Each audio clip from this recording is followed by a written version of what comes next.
കേന്ദ്ര സർക്കാരിന്റെ തൊഴിലാളി വിരുദ്ധ നയങ്ങൾക്കെതിരെയുള്ള സംയുക്ത തൊഴിലാളി സംഘടനകൾ പ്രഖ്യാപിച്ച 48 മണിക്കൂർ പണിമുടക്ക് രാജ്യത്ത് പുരോഗമിക്കുകയാണ്. ഇന്ന് രണ്ടാം ദിനം പണിമുടക്ക് പുരോഗമിക്കുമ്പോൾ ഇപ്പോൾ വിവരങ്ങളുമായി ദില്ലിയിൽ നിന്നും ഹരീഷ് ചേരുകയാണ്. ഹരീഷ്, തൊഴിലാളി സംഘടനകൾ ഇന്ന് പാർലമെന്റിൽ മാർച്ച് അടക്കം നടത്തുന്ന ഒരു സാഹചര്യമാണ് ഇന്നുണ്ടാവുന്നത്.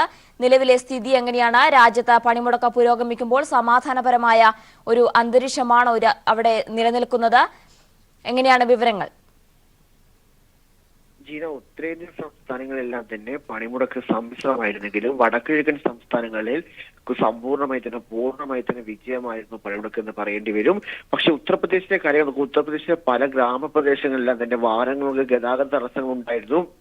ഇപ്പോൾ ഏറ്റവും ശ്രദ്ധേയപരമായ കാര്യം, ജീവനക്കാരെല്ലാവരും തന്നെ അല്ലെങ്കിൽ സാധാരണ തൊഴിലാളികളെല്ലാം തന്നെ മോദി സർക്കാരിനെതിരെ ഒരു ഭരണവിരുദ്ധ വികാരം കൊണ്ട് തന്നെ സജീവമായി രംഗത്തോട്ട്. കാരണം സാധാരണഗതിയിൽ ഉത്തർപ്രദേശിലെല്ലാം തന്നെ ഇങ്ങനൊരു പണിമുടക്ക് പ്രഖ്യാപിച്ച സമയത്ത് ഇത്ര കൂടുതൽ സജീവമായി തന്നെ ആളുകളുടെ പങ്കാളിത്തം ഉണ്ടാവാറില്ല. പക്ഷേ ഈ പ്രാവശ്യത്തെ ഈ പണിമുടക്കിൽ തന്നെ നിരവധി പേർ സജീവമായി രംഗത്ത് വന്നിട്ടുള്ള ഒരു ശ്രദ്ധേയപരമായ കാര്യം തന്നെ അത് മോദി വിരുദ്ധ ഭരണവിരുദ്ധ വികാരത്തിൻ്റെത് തന്നെയാണ്. കാരണം 12ഓളം ആവശ്യങ്ങൾ ഉന്നയിച്ചുകൊണ്ട് തന്നെയുള്ള പണിമുടക്ക് എല്ലാം ഒന്നിനൊന്ന് മെച്ചപ്പെട്ട ആവശ്യങ്ങൾ തന്നെയാണ് അവർ ചൂണ്ടിക്കാണിക്കുന്നത്. കാരണം ഒരു സാധാരണ ജീവനക്കാരൻ അല്ലെങ്കിൽ സാധാരണ ഒരു ഇന്ത്യൻ പൗരന് വേണ്ട അവകാശങ്ങൾ മാത്രമായി അവർ ചോദിക്കുന്നുള്ളൂ എന്നാണ് ഏറ്റവും ശ്രദ്ധേയപരമായ കാര്യം.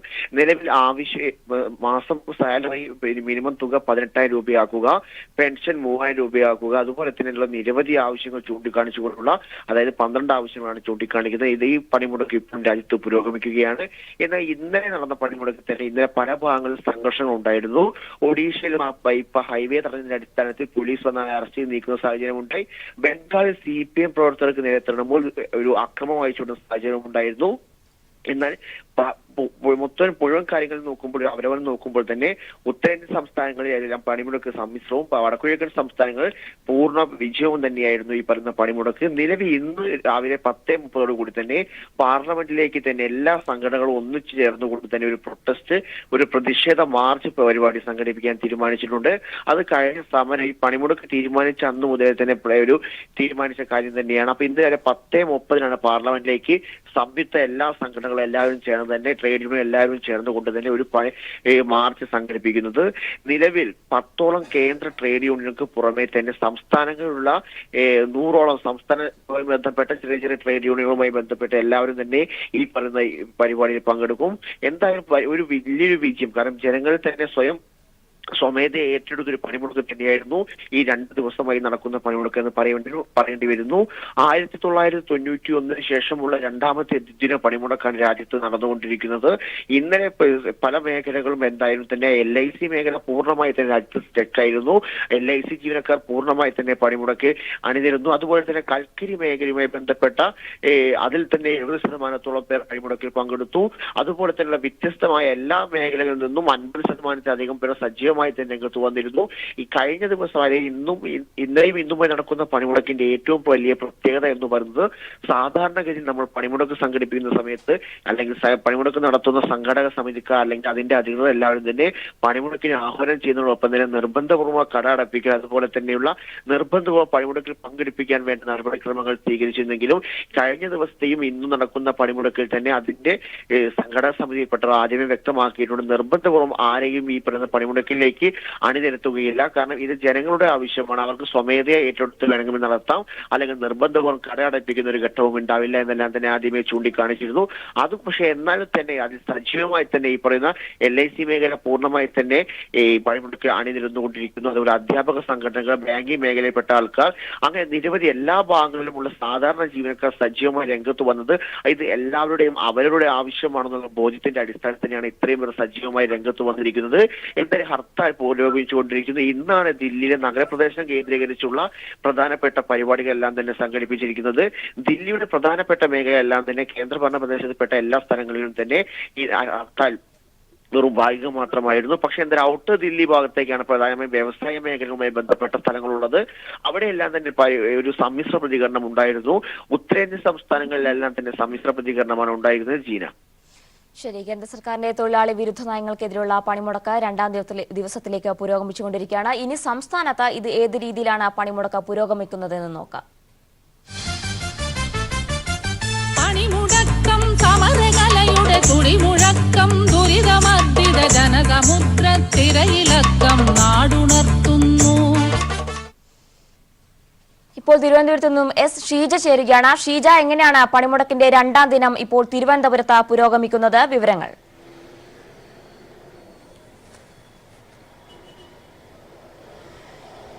ജിന, തീർച്ചയായും തൊഴിലാളികളുടെ ജീവൽ പ്രശ്നങ്ങൾ അത് ഉയർത്തിക്കാട്ടിക്കൊണ്ടുള്ള ഈ ഒരു 48 മണിക്കൂർ നീളുന്ന പണിമുടക്ക് അത് രണ്ടാം ഘട്ടത്തിലേക്ക് കടക്കുമ്പോൾ ഇവിടെ കേരളത്തിലേക്ക് എത്തുമ്പോൾ അത് പൂർണ്ണമാണ് എന്ന് തന്നെ പറയേണ്ടിയിരിക്കുന്നു. ആദ്യ ദിനത്തിനേത് സമാനമായി തന്നെ ആ രീതിയിൽ തന്നെയാണ് ഇന്നും കാര്യങ്ങൾ മുന്നോട്ട് പോകുന്നത്. ജനങ്ങൾ ഒന്നാകെ ഈ ഒരു പണിമുടക്കിനെ ഏറ്റെടുത്തത് തന്നെയാണ് നമുക്ക് കാണാൻ സാധിക്കുന്നത്. പ്രത്യേകിച്ചും പണിമുടക്കുന്ന തൊഴിലാളി സംഘടനകൾ അവർ സംയുക്തമായി തന്നെ വ്യക്തമാക്കിയിരുന്നത് ഒരു തരത്തിലും ആരെയും നിർബന്ധിച്ച് ഈ ഒരു പണിമുടക്കിലേക്ക് എത്തിക്കില്ല. ഇത് തൊഴിലാളികളുടെയും ജനങ്ങളുടെയും പ്രശ്നം തന്നെയാണ്. അതുകൊണ്ട് തന്നെ ആ രീതിയിൽ എല്ലാവർക്കും സ്വമേധയ ഈ ഒരു പണിമുടക്കിൽ പങ്കുചേർന്നുകൊണ്ട് ഇതിൽ കേന്ദ്ര സർക്കാരിന്റെ തൊഴിൽ വിരുദ്ധ നയങ്ങൾക്കെതിരെയുള്ള ഒരു പ്രതിഷേധം അത് രേഖപ്പെടുത്താവുന്നതാണ് എന്ന് തന്നെയാണ് അറിയിച്ചിരുന്നത്.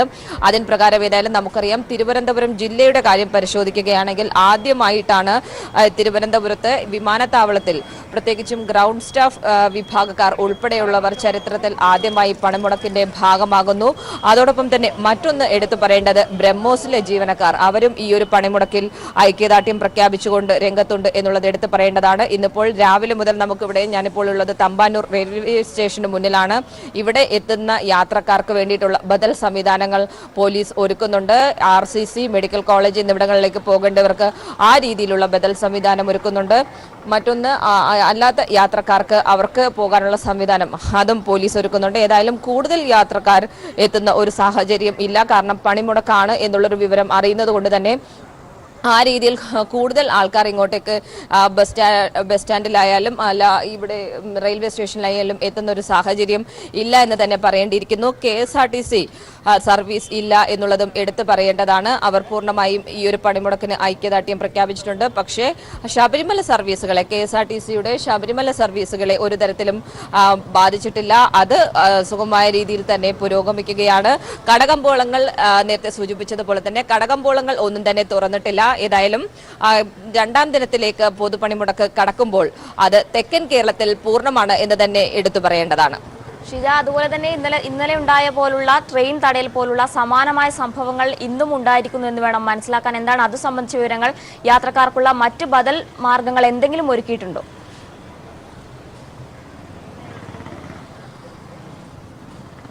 തീർച്ചയായും ഇന്ന് രണ്ടാം ദിനത്തിലും രാവിലെ തിരുവനന്തപുരത്ത് നിന്നും പുറപ്പെടുന്ന വേനാട് എക്സ്പ്രസ്, രാവിലെ 5 മണിക്ക് പുറപ്പെടുന്ന വേനാട് എക്സ്പ്രസ് സംയുക്ത സമരസമിതി പ്രവർത്തകർ എത്തി തടഞ്ഞിരുന്നു.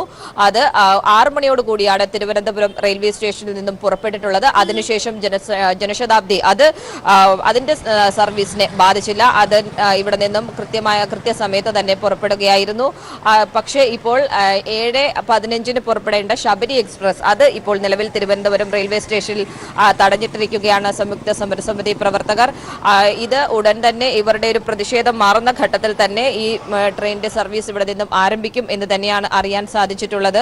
ഏതായാലും ഇവിടെ ട്രെയിൻ യാത്രയിൽ ഇവിടെ തമ്പാനൂർ റെയിൽവേ സ്റ്റേഷനിലേക്ക് എത്തുന്നവർക്ക്, പുറത്തിറങ്ങുന്നവർക്ക് വേണ്ട ബദൽ സംവിധാനങ്ങൾ എല്ലാം തന്നെ പോലീസ് ഒരുക്കുന്നുണ്ട്. അതുകൊണ്ട് തന്നെ ഇവിടെ എത്തുന്നവർക്ക് കൂടുതൽ കാത്തു നിൽക്കേണ്ട ഒരു സാഹചര്യം അത് ഉണ്ടാകുന്നില്ല. ആ രീതിയിൽ ഇവിടെ എത്തുന്നവർക്ക് എവിടെയാണോ പോകേണ്ടത് ആ രീതിയിൽ പോലീസ് ആരാഞ്ഞുകൊണ്ട് അവർക്കുള്ളൊരു ബദൽ സംവിധാനം, അതിനുവേണ്ടി വലിയ ബസ്സുകൾ, പോലീസിന്റെ തന്നെ ബസ്സുകൾ ഒരുക്കിയിട്ടുണ്ട്.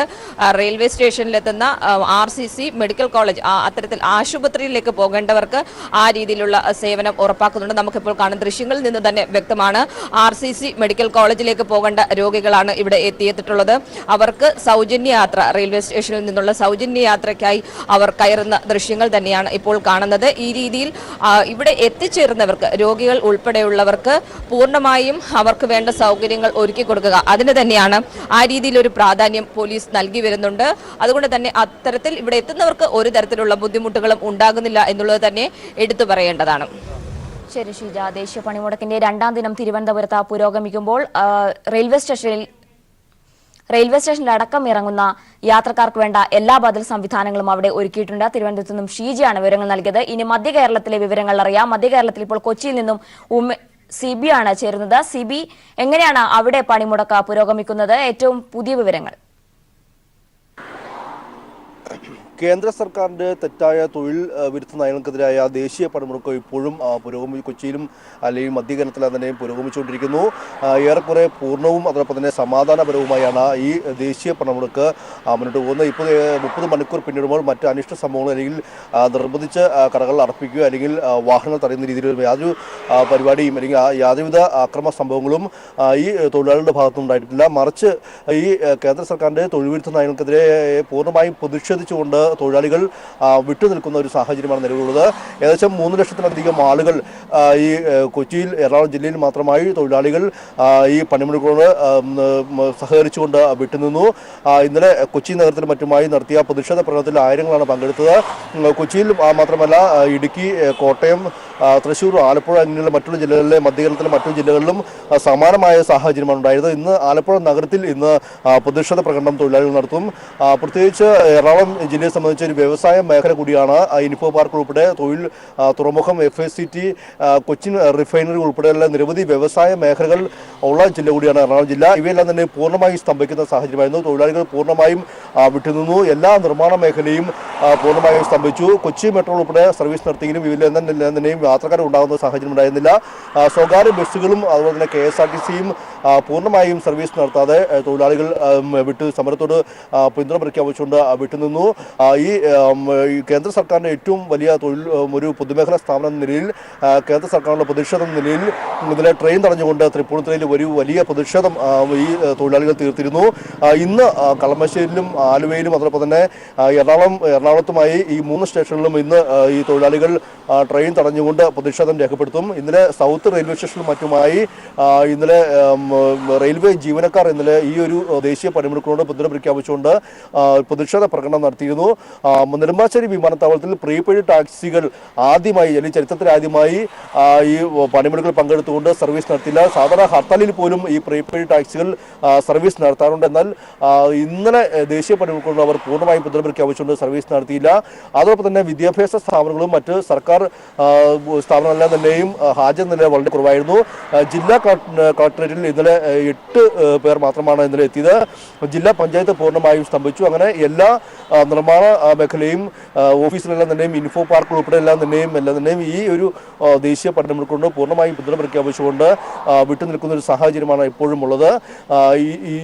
ഇന്ന് മറ്റുള്ള ജില്ലകളിലും സമാനമായ സാഹചര്യമാണുള്ളത്. ഈ അയ്യപ്പ ഭക്തന്മാരെ ഒന്നും തന്നെയും ഈ ദേശീയ പണിമുടക്ക് ബാധിച്ചിട്ടില്ല. പമ്പയിലേക്കുള്ള സ്പെഷ്യൽ വാഹനങ്ങൾ അല്ലെങ്കിൽ സ്പെഷ്യൽ KSRTCകൾ ഇപ്പോഴും നിരത്തിൽ ഉണ്ട്. മറ്റ് മനുഷ്യ സംഭവങ്ങളൊന്നും സംഭവിച്ചിട്ടില്ല. മധ്യകേരളത്തെ സംബന്ധിച്ച് ഇതുവരെയും ഈ ദേശീയ പണിമുടക്ക് പൂർണ്ണവും അതോടൊപ്പം തന്നെ സമാധാനപരവുമാണ്. തൊഴിലാളികൾ ഒന്നടങ്കം വിട്ടുനിന്നുകൊണ്ട് പ്രത്യേകിച്ച് വ്യവസായ മേഖലയെ കൊച്ചിയിലും അതുപോലെ തന്നെ ആലപ്പുഴയിലെല്ലാം തന്നെയും പൂർണ്ണമായും വിട്ടുനിന്നുകൊണ്ട് പൂർണ്ണമായും ഈ ദേശീയ പണിമുടക്ക് അല്ലെങ്കിൽ കേന്ദ്ര സർക്കാരിൻ്റെ ഈ തൊഴിലാളി വിരുദ്ധ നയങ്ങൾക്കെതിരായ ഒരു പ്രതിഷേധം രേഖപ്പെടുത്തിക്കൊണ്ടിരിക്കുകയാണ്. ഇതുവരെയും മറ്റു അനിഷ്ട സംഭവം ഉണ്ടായിട്ടില്ല. ഇന്ന് ആലപ്പുഴയിൽ ജലഗതാഗത വകുപ്പിൻ്റെ ബോട്ടുകളെല്ലാം ഒന്നും തന്നെയും സർവീസ് നടത്തുന്നില്ല. വിനോദസഞ്ചാര മേഖലയെല്ലാം തന്നെയും കാര്യമായ രീതിയിൽ ബാധിച്ചിട്ടുണ്ട്. എന്നാൽ ജനജീവിതം വളരെ ദുസ്സഹമാകാത്ത രീതിയിൽ തന്നെ അല്ലെങ്കിൽ ജനങ്ങളെ വലയ്ക്കാത്ത രീതിയിലുള്ളൊരു പണിമുടക്കാണ് മുന്നോട്ട് പോകുന്നത്. നിർബന്ധിച്ച് കടകൾ അടപ്പിക്കുകയോ അല്ലെങ്കിൽ ഈ വാഹനങ്ങൾ തടയുന്ന ഒരു സാഹചര്യമോ ഇല്ല. സംയുക്ത സമരസമിതി നേരത്തെ തന്നെ പ്രഖ്യാപിച്ചിരുന്നു. തൊഴിലാളികൾ സ്വയം വിട്ടുനിന്നുകൊണ്ട് ഈ കേന്ദ്ര സർക്കാരിൻ്റെ നയങ്ങൾക്കെതിരായ ഒരു പ്രതിഷേധമാണ് രേഖപ്പെടുത്തണമെന്ന് അറിയിച്ചിരുന്നു. അതേ പ്രകാരം തന്നെ ഏകദേശം 3 ലക്ഷത്തോളം പേർ കൊച്ചിയിൽ ഈ എറണാകുളം ജില്ലയിൽ മാത്രമായി തൊഴിലാളികൾ വിട്ടുനിന്നുകൊണ്ട് പ്രതിഷേധിക്കുന്നു. തുറമുഖം, IT വ്യവസായ വകുപ്പുകൾ, ഇൻഫോ പാർക്ക് ഉൾപ്പെടെല്ലാം തന്നെയും പൂർണ്ണമായും സ്തംഭിക്കുന്ന ഒരു സാഹചര്യം ഉണ്ടാകുന്നു. തൊഴിലാളികളുടെ വലിയൊരു കേന്ദ്ര തൊഴിലാളി വിരുദ്ധ നയമാണ് ഈ ഒരു ദേശീയ പണിമുടക്കുമായി ബന്ധപ്പെട്ടുകൊണ്ട് നമുക്ക് കാണാൻ കഴിയുന്നത്. തീർച്ചയായും പണിമുടക്ക് 2ാം ദിനം പുരോഗമിക്കുമ്പോൾ സമാധാനപരമായ ഒരു അന്തരീക്ഷമാണ് മധ്യ കേരളത്തിൽ നിലനിൽക്കുന്നത്. ഇനി മലബാറിലെ വിവരങ്ങൾ കൂടി അറിയാനുണ്ട്. മലബാറിൽ ഇപ്പോൾ ലതീഷ് ശരിയാണ്. ലതീഷ്, എങ്ങനെയാണ് മലബാറിൽ പൊതുവെ പണിമുടക്ക് പുരോഗമിക്കുന്നത്? മലബാറിൽ ദേശീയ പണിമുടക്ക് 2ാം ദിവസവും പുരോഗമിക്കുകയാണ്. വളരെ സമാധാനപരമായാണ് 2ാം ദിവസവും പൊതുപണിമുടക്ക് പുരോഗമിക്കുന്നത്. എല്ലാ ജില്ലകളിലും ഇന്നലെ ആദ്യ ദിനത്തിൽ പണിമുടക്ക് പൂർണ്ണമായിരുന്നു. 2ാം ദിനത്തിലും അത്തരം ഒരു അനുഭവം തന്നെയായിരിക്കുമെന്നാണ് കരുതേണ്ടത്. കാരണം ജനങ്ങൾ ഈ പണിമുടക്കിനോട് അനുഭവം പ്രകടിപ്പിക്കുന്ന ഒരു കാഴ്ചയാണ് നമുക്ക് ഇന്നലെ ആദ്യ ദിനത്തിൽ കാണാൻ വേണ്ടി കഴിഞ്ഞത്. വിവിധ സ്ഥലങ്ങളിൽ ഇന്നലെ ട്രെയിനുകൾ തടയുന്ന സമരാനുകൂലികൾ അല്ലെങ്കിൽ പണിമുടക്കിയ തൊഴിലാളികൾ ട്രെയിനുകൾ തടയുന്ന ഒരു സാഹചര്യം ഉണ്ടായിരുന്നു. എന്നാൽ ഇതുവരെ മലബാറിലെ ഒരു ജില്ലകളിൽ നിന്നും ട്രെയിൻ തടയുന്ന അടക്കമുള്ള സമര പരിപാടികളിലേക്ക് തൊഴിലാളികൾ കടന്നതായുള്ള വിവരമില്ല. വരും മണിക്കൂറുകളിൽ പ്രതിഷേധ പ്രകടനങ്ങളും അതേപോലെ തന്നെ യോഗങ്ങളും ധർണ സമരമടക്കമുള്ള സമരപരിപാടികളിലേക്ക് പണിമുടക്കിയ തൊഴിലാളികൾ കടക്കും. ഇന്ന് അർദ്ധരാത്രി 12 മണി വരെയാണ് പണിമുടക്ക് എല്ലാ അർത്ഥത്തിലും പൂർണ്ണമാക്കുന്നതിനുള്ള അല്ലെങ്കിൽ വിജയമാക്കുന്നതിനുള്ള പ്രവർത്തനമാണ് ഇന്നലെയും ഇന്നുമായി തൊഴിലാളികളുടെ ഭാഗത്തു നിന്ന് ഉണ്ടായിരിക്കുന്നത്. തൊഴിൽ മേഖല, മലബാറിലെ തൊഴിൽ മേഖല ഇന്നലെ പൂർണ്ണമായും സ്തംഭിക്കുന്ന കാഴ്ചയാണ് നമുക്ക് കാണാൻ വേണ്ടി കഴിയുന്നത്. KSRTCയുടെ ഒരു സർവീസും ഇന്നലെ നടന്നിരുന്നില്ല. സ്വകാര്യ ബസ്സുകളും നിരത്തിലിറങ്ങിയിരുന്നില്ല. വളരെ കുറച്ച് ഇരുചക്ര വാഹനങ്ങളും അതേപോലെ തന്നെ സ്വകാര്യ വാഹനങ്ങളും മാത്രമാണ് നിരത്തിലിറങ്ങിയത്. വ്യാപാരി വ്യവസായി ഏകോപന സമിതി കടകൾ തുറക്കുമെന്ന് അറിയിച്ചിരുന്നെങ്കിലും കോഴിക്കോട് മിഠായി തെരുവിലെ വളരെ കുറച്ച് കടകൾ മാത്രമാണ് ഇന്നലെ തുറന്ന് പ്രവർത്തിക്കുന്ന സാഹചര്യമുണ്ടായത്. കടകൾ ബലമായി അടപ്പിക്കുകയോ വാഹനങ്ങൾ തടയുകയോ ചെയ്യില്ല എന്ന് പണിമുടക്കിയ തൊഴിലാളി സംഘടനാ നേതാക്കൾ നേരത്തെ തന്നെ വ്യക്തമാക്കിയിരുന്നു. ശബരിമല തീർത്ഥാടകർക്ക് യാതൊരു ബുദ്ധിമുട്ടും ഉണ്ടാക്കാത്ത തരത്തിലാണ് ആദ്യ ദിനം കടന്നുപോയത്. രണ്ടാം ദിനത്തിലും അത്തരം ഒരു പ്രവർത്തനം തന്നെയായിരിക്കും പണിമുടക്കിയ തൊഴിലാളികളുടെ ഭാഗത്തു നിന്ന് ഉണ്ടാവുക. അധ്യാപകരും ജീവനക്കാരും പണിമുടക്കിൽ പങ്കെടുക്കുന്നുണ്ട്. അതുകൊണ്ട് തന്നെ ഇന്നലെ സ്കൂളുകളുടെയും സർക്കാർ ഓഫീസുകളുടെയും പ്രവർത്തനത്തെ സാരമായി ബാധിക്കുന്ന നില തന്നെ ഉണ്ടായി. രണ്ടാം ദിനത്തിലും അധ്യാപകരും ജീവനക്കാരും പണിമുടക്കുന്നുണ്ട്. ബാങ്കിംഗ്, ഇൻഷുറൻസ്, BSNL അടക്കമുള്ള സെക്ടറിലെ ജീവനക്കാരും പണിമുടക്കിൽ പങ്കെടുക്കുന്നു. ഈ മേഖലകളിലുള്ള മഹാഭൂരിപക്ഷം ജീവനക്കാരും പണിമുടക്കിയതോടെ ബാങ്കിംഗ്, ഇൻഷുറൻസ് അതേപോലെ തന്നെ BSNL ഓഫീസുകളുടെ എല്ലാം പ്രവർത്തനം ഇന്നലെ തടസ്സപ്പെടുന്ന ഒരു സാഹചര്യമുണ്ടായി. എന്തായാലും മലബാറിലെ 6 ജില്ലകളിലും പണിമുടക്ക് ആദ്യ ദിനത്തിൽ പൂർണ്ണമാണ്. രണ്ടാം ദിനത്തിലും ആ ഒരു സാഹചര്യത്തിലേക്കാണ് പോകുന്നതെന്നാണ് നമുക്ക് ആദ്യ മണിക്കൂറുകളിൽ നിന്നും മനസ്സിലാക്കാൻ വേണ്ടി കഴിയുന്നത്. പണിമുടക്ക് പുരോഗമിക്കുകയാണ്. സമാധാനപരമായ ഒരു അന്തരീക്ഷമാണ് അവിടെ നിലനിൽക്കുന്നത് എന്നാണ് ലതീഷ് റിപ്പോർട്ട് ചെയ്യുന്നത്. മടങ്ങിവരാം ഒരു ഇടവേളയ്ക്ക് ശേഷം. മുന്നാക്ക ജാതികളിലെ സാമ്പത്തികമായി പിന്നോക്കം നിൽക്കുന്നവർക്ക് സർക്കാർ ഉദ്യോഗങ്ങളിലും വിദ്യാഭ്യാസ സ്ഥാപനങ്ങളിലും 10% സംവരണം ഏർപ്പെടുത്താനുള്ള ഭരണഘടനാ ഭേദഗതി ബിൽ ഇന്ന് രാജ്യസഭയിൽ 3-നെതിരെ 323 വോട്ടുകൾക്കാണ് ബില്ല് ലോക്സഭയിൽ പാസായത്. തെരഞ്ഞെടുപ്പ് മുന്നിൽ കണ്ടാണ് കേന്ദ്രം ബില്ല് കൊണ്ടുവന്നതെന്നാണ് പ്രതിപക്ഷ പാർട്ടികളുടെയും ശിവസേനയുടെയും ആരോപണം. പ്രതിപക്ഷ പാർട്ടികളുടെ പിന്തുണ ലഭിച്ചാൽ ബില്ല് രാജ്യസഭയിലും പാസാകും.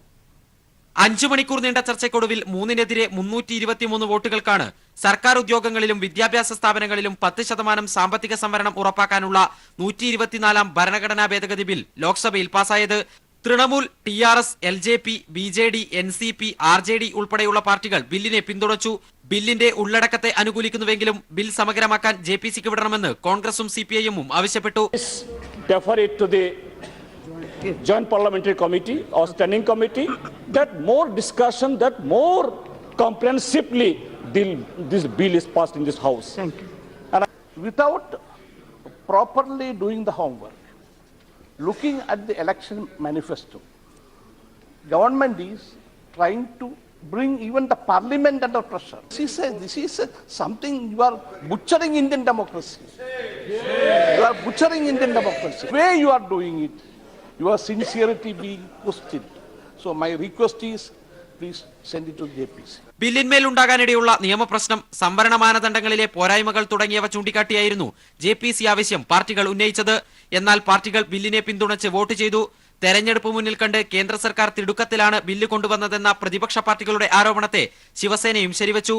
നാളിതുവരെ തൊഴിൽ സൃഷ്ടിക്കാതെ ഇനി തൊഴിൽ നൽകുമെന്ന് പറഞ്ഞുകൊണ്ടുവരുന്ന ബില്ലിന്റെ ഉദ്ദേശവും സഭയിൽ വിമർശിക്കപ്പെട്ടു.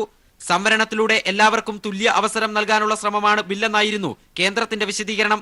രാജ്യസഭയിൽ ബിൽ ഇന്ന് പരിഗണിക്കവേ പ്രതിപക്ഷ പാർട്ടികളുടെ കൂടി പിന്തുണ ലഭിച്ചാൽ രാജ്യസഭയിലും ബിൽ പാസാകും. Sarath K Sasi, news bureau, Delhi. Gujarat വ്യാജ ഏറ്റുമുട്ടലിലെ 22 കൊലപാതകങ്ങളിൽ അന്വേഷണം ആവശ്യപ്പെട്ടുള്ള ഹർജിയിൽ സുപ്രീംകോടതി ഇന്ന് വാദം കേൾക്കും. ചീഫ് ജസ്റ്റിസ് രഞ്ജൻ ഗൊഗോയ് അധ്യക്ഷനായ 3-അംഗ ബെഞ്ചാണ് ഹർജി പരിഗണിക്കുന്നത്. ജസ്റ്റിസുമാരായ L. നാഗേശ്വര റാവു, സഞ്ജയ് കിഷൻ കൌൾ എന്നിവരാണ് ബെഞ്ചിലെ മറ്റംഗങ്ങൾ. കേസിൽ വിശദമായി വാദം കേൾക്കണമെന്ന് ചീഫ് ജസ്റ്റിസ് അധ്യക്ഷനായ ബെഞ്ച് നേരത്തെ നിരീക്ഷിച്ചിരുന്നു. നരേന്ദ്രമോദി ഗുജറാത്ത് മുഖ്യമന്ത്രിയായിരിക്കെ നടന്ന വ്യാജ ഏറ്റുമുട്ടലിൽ അന്വേഷണം ആവശ്യപ്പെട്ട് കവി ജാവേദ് അക്തർ, മാധ്യമപ്രവർത്തകൻ ബിജി വർഗീസ് എന്നിവരാണ് സുപ്രീംകോടതിയിൽ ഹർജി നൽകിയിരിക്കുന്നത്. ഗുജറാത്ത് കലാപക്കേസിൽ നരേന്ദ്രമോദിക്ക് ക്ലീൻ ചിറ്റ് നൽകിയതിനെതിരെ സാക്കിയ ജാഫ്രി നൽകിയ മറ്റൊരു ഹർജി ഇപ്പോൾ സുപ്രീംകോടതിയുടെ പരിഗണനയിലുണ്ട്. പ്രളയാനന്തര കേരള പുനർനിർമ്മാണത്തിന് ഊന്നലുമായി സംസ്ഥാന ബജറ്റ്. കേരള പുനഃസൃഷ്ടിക്കായി 15 മുതൽ 20 വരെ പദ്ധതികൾ ബജറ്റിൽ പ്രഖ്യാപിക്കുമെന്ന് ധനമന്ത്രി തോമസ് ഐസക് പീപ്പിൾ ടിവിയോട് പറഞ്ഞു. പ്രധാന മേഖലകളിൽ നികുതി ഉയർത്താതെയും സാധാരണക്കാരന്റെ ആനുകൂല്യങ്ങൾ നിലനിർത്തുന്നതുമാകും ബജറ്റ്. GST വരുമാനം ഉയരുമെന്നാണ് പ്രതീക്ഷ. നവോത്ഥാന മൂല്യങ്ങൾ സംരക്ഷിക്കുന്നതിനുള്ള നടപടികളും ബജറ്റിലുണ്ടാകുമെന്ന് ധനമന്ത്രി വ്യക്തമാക്കി. പ്രളയം വിതച്ച ദുരന്തത്തിന്റെ അലയൊലികൾ മാറും മുൻപും വലിയ സാമ്പത്തിക പ്രതിസന്ധിയെ സംസ്ഥാനം അഭിമുഖീകരിക്കുന്ന ഘട്ടത്തിലുമാണ് 2019-2020 സാമ്പത്തിക വർഷത്തേക്കുള്ള ബജറ്റ് എത്തുന്നത്. അതുകൊണ്ട് തന്നെ കേരള പുനർനിർമ്മാണത്തിനാണ് ഇത്തവണ ബജറ്റിൽ ഊന്നലെന്ന് ധനമന്ത്രി doctor T M. Thomas Isaac People ടിവിയോട് പറഞ്ഞു. ആ ഒരു കാഴ്ചപ്പാട് വെച്ചിട്ടുള്ള നൂതന പരിപാടികളുണ്ടാവും. നമ്മുടെ കേരളത്തിൻ്റെ ഒരു ഭാവിയെ, സമീപകാല ഭാവിയെ മാറ്റിമറിക്കാൻ പോകുന്ന ഏതാനും ഒരു 15-20 പദ്ധതികൾ പ്രഖ്യാപിക്കാൻ പറ്റണമെന്നാണ് കരുതുന്നത്. തീരദേശ പുനരധിവാസം ഉൾപ്പെടെ മത്സ്യത്തൊഴിലാളികളുടെ ജീവിത നിലവാരം മെച്ചപ്പെടുത്തുന്നതിനുള്ള നടപടികളും പദ്ധതികളിൽ ഉൾക്കൊള്ളും. ആരോഗ്യം, വിദ്യാഭ്യാസം എന്നിവയ്ക്ക് പരിഗണനയുണ്ടാകും. ഭൂമി, പെട്രോൾ, മദ്യം എന്നിവയിൽ നികുതി വർധനവ് ഉണ്ടാകില്ല. പെൻഷൻ ഉൾപ്പെടെ പാവങ്ങൾക്ക് നൽകുന്ന പദ്ധതികളോടും അനുകൂല നിലപാടാകും ബജറ്റിന്. 1500 രൂപയാക്കും പെൻഷൻ എന്ന് പറഞ്ഞ് കയറി കഴിഞ്ഞിട്ട് പിന്നെ അവസാന വർഷത്തേക്ക് കാത്തുനിൽക്കലല്ല, അത് ചിട്ടയായിട്ട് വർദ്ധിപ്പിച്ച് തന്നെ കൊടുക്കും. അപ്പോൾ ഇങ്ങനെ ജനങ്ങൾക്ക് ആവശ്യമായിട്ടുള്ള ഇങ്ങനെയുള്ള സേവനങ്ങൾ അത് ഉറച്ച രീതിയിൽ നൽകാൻ, നല്ല രീതിയിൽ നൽകാൻ വേണ്ടി മുൻഗണന നൽകിയിട്ടുണ്ട്. അതുകൊണ്ട് ഈ സർക്കാരിൻ്റെ മുൻഗണന പാവങ്ങൾക്ക് വേണ്ടിയിട്ടുള്ളതാണ്. 1% പ്രളയ സെസ് ജനങ്ങൾക്ക് ഭാരമാകില്ല. എന്നാൽ ചരക്ക് സേവന നികുതിയുടെ നിരക്കുമാറ്റം കോടികളുടെ നഷ്ടമാണ് സംസ്ഥാനത്തിനുണ്ടാക്കുന്നത്. സംസ്ഥാനത്തിന്റെ ചെലവുകൾ 16% കൂടുമ്പോൾ വരുമാനം 10% മാത്രം വർദ്ധിക്കുന്നത് പ്രതിസന്ധി സൃഷ്ടിക്കുന്നു. അതേസമയം GST വരുമാനം വർദ്ധിക്കുമെന്നതാണ് സംസ്ഥാനത്തിന്റെ പ്രതീക്ഷ. സർക്കാരിന്റെ ചെലവുകളിൽ നിയന്ത്രണം ഏർപ്പെടുത്തും. ഒപ്പം നികുതി ചോർച്ച തടയാനും നികുതി കുടിശ്ശിക പിരിക്കൽ ഊർജിതമാക്കാനും നടപടികളുണ്ടാകും. സംസ്ഥാനത്ത് വലിയ ചർച്ചകൾക്ക് വഴിവെച്ച നവോത്ഥാന മൂല്യങ്ങൾ സംരക്ഷിക്കുന്നതിനുള്ള നടപടികളും ബജറ്റ് വിഭാവനം ചെയ്യുന്നു. ബിച്ചു പൂവച്ചലിനൊപ്പം എസ് ഷീജ, തിരുവനന്തപുരം. ശബരിമല വിഷയത്തിൽ സ്ത്രീത്വത്തെ അപമാനിക്കുന്ന പ്രസംഗത്തെ തുടർന്ന് എടുത്ത കേസിൽ നടൻ കൊല്ലം തുളസി സമർപ്പിച്ച മുൻകൂർ ജാമ്യ ഹർജി ഹൈക്കോടതി ഇന്ന് പരിഗണിക്കും. കൊല്ലം പ്രിൻസിപ്പൽ സെഷൻസ് കോടതി ഹർജി തള്ളിയതിനെ തുടർന്നാണ് കൊല്ലം തുളസി ഹൈക്കോടതിയെ സമീപിച്ചത്. പ്രസംഗം കുറ്റകരമാണെന്ന് സെഷൻസ് കോടതി വ്യക്തമാക്കിയിരുന്നു. സ്ത്രീകൾ ശബരിമലയിൽ വന്നാൽ രണ്ടായി വലിച്ചുകീറി മുഖ്യമന്ത്രിയുടെ ഓഫീസിലേക്ക് ഇട്ടുകൊടുക്കുമെന്നായിരുന്നു കേസിനാസ്പദമായ വിവാദ പ്രസംഗം.